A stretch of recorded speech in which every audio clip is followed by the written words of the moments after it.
get started, I'd like to ask you all a quick question, and I'd like you all to respond out loud as you can, okay?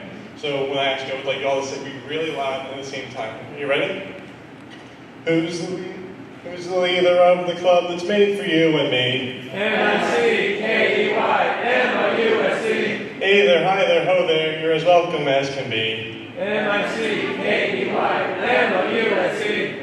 Thanks, guys. Thank you very much. I'm obviously no professional singer, but thank you. So, why did I just do that? Well, I have multiple reasons. One, you all knew the song, which shows how popular Mickey is. It goes without saying how popular he is in our pop culture. But it's also because I really love Mickey Mouse, if you couldn't tell. So Mickey is such a great character because he exhibits so many qualities that I like to see in characters, and he's really uplifting, and he's just so much fun when you see him in the parks. Like, a lot of fun. And he's one of those characters that I really admire. And I'm sure you all have characters or people in your lives that you really admire as well. So I'd like you to think of one of those characters. Each of you think of a character or a person in your life that you really admire. And so when I list some of the reasons why I like Mickey Mouse, I'd like you to see if those apply to your character. So I like Mickey Mouse because he's smart, because he's kind, because he's funny, because he's helpful, and because he's generous.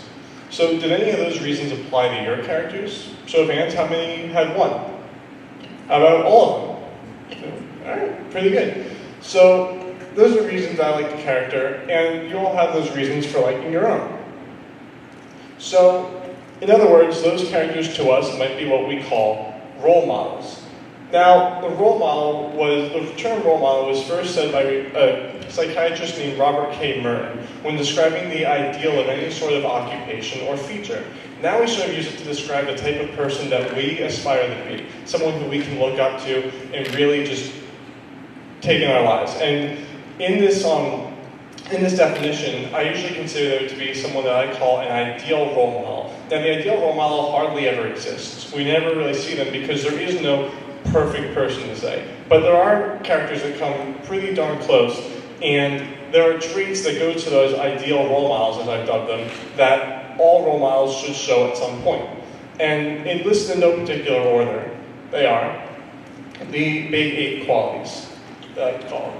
The first one is kindness. Now, this is an external goodness towards others and a goodwill towards other people. Second is respect, which actually differs from kindness because it's not just an external respect towards others, but it's also an internal respect of other people's rights.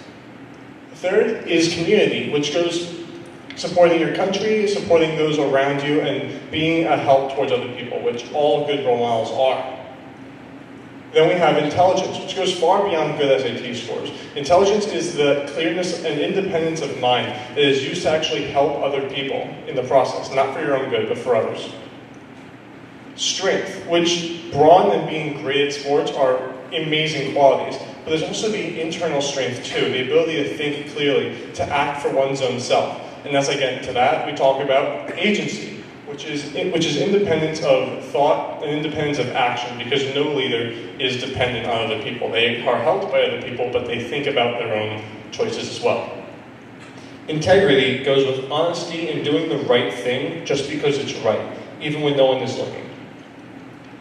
Then responsibility, which includes stepping up to the plate when you need to and doing the right thing at all times, it's kind of like integrity.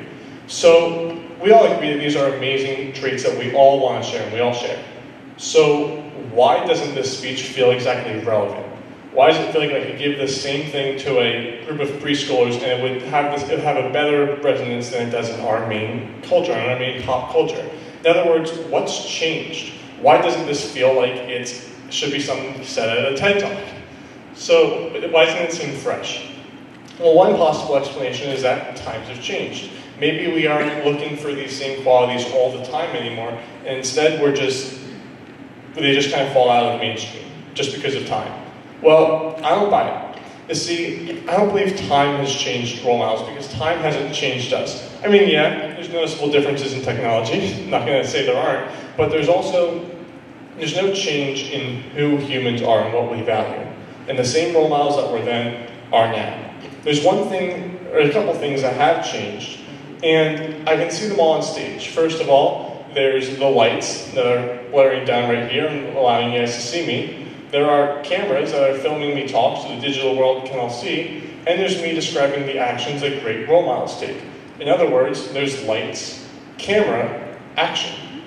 So, right now you are all members of my audience, and not my audience, only my audience, but the audience of everyone speaking here. You expect probably a certain level of talking, or you expect some to walk away with some idea, or you just have nothing to do on your Saturday. Either way.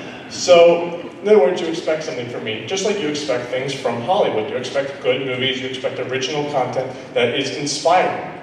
Well, I think Hollywood realizes if every movie that they made followed this big ideals that we all cherish, then eventually to them movies wouldn't be original, and they think that we wouldn't go to see them. So instead, they're just going to ditch the big eight and go for something else instead.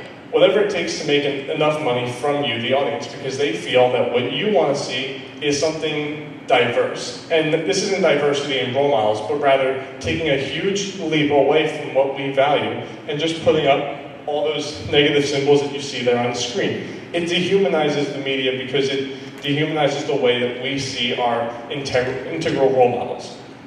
However, there's one other thing that's doing even more of this than just the silver screen, and it's sitting a few centimeters away from your hip.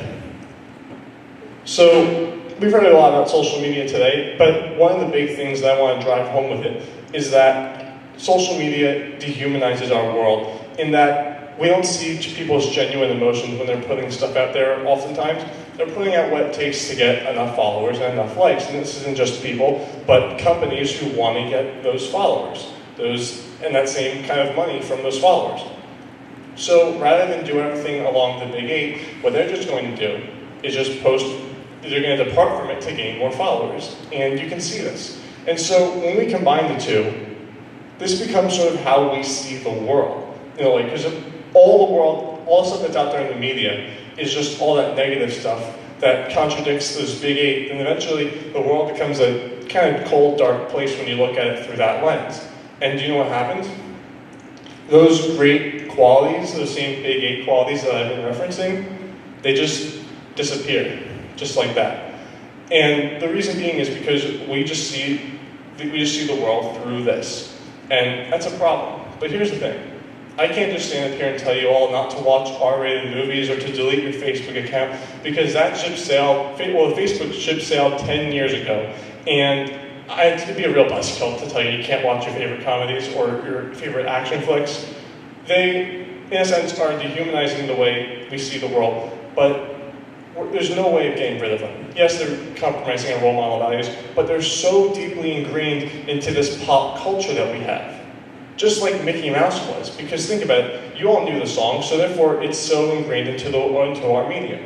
But this stuff is like it's still, ingrained in our media in the way we view the world. Therefore, it's not going anywhere. No matter how hard you try, you're not getting rid of the bad stuff.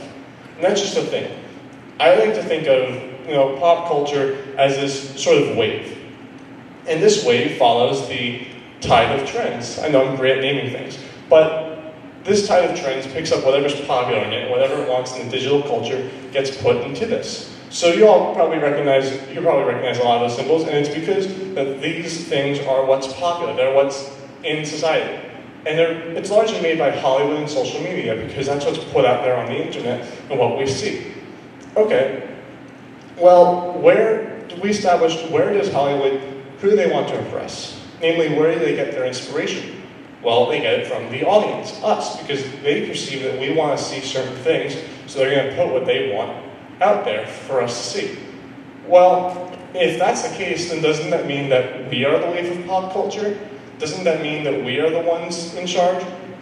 We control what goes into there? Therefore, can we make room in the ways in this wave to put what we want in there? So if we want to see more role models in our mainstream media and see more of them out in the world, then why don't we just be the role models? Actually, why don't we just decide that we're going to be the role models, and if we are the role models, eventually Hollywood and social media will catch on, and thus we can add all those great values that we want to see right into that wave. So seamlessly like that. Because that's the big thing. If we are the role models in our society, eventually that spreads to all the types of worldviews. Eventually that's seen as the it thing, the cool thing, and that becomes what is there. So the big question is, why don't we do it? Why it just seems so easy to just put all this out on paper and just say, you know what, we can do this. We can be the role models that we want to see in the world. It seems so easy. So the big question is, what's stopping us? Why hasn't this happened yet? Well, to me, it's a no-brainer. And you're going to be astounded when you see this. You ready? And I think my graphic's not coming up. That's because, I don't know why. There is no graphic. That's because nothing is stopping us from being the role models that we want to see and from changing media and changing the way the world presents us into what we want to see. And that's just a thing.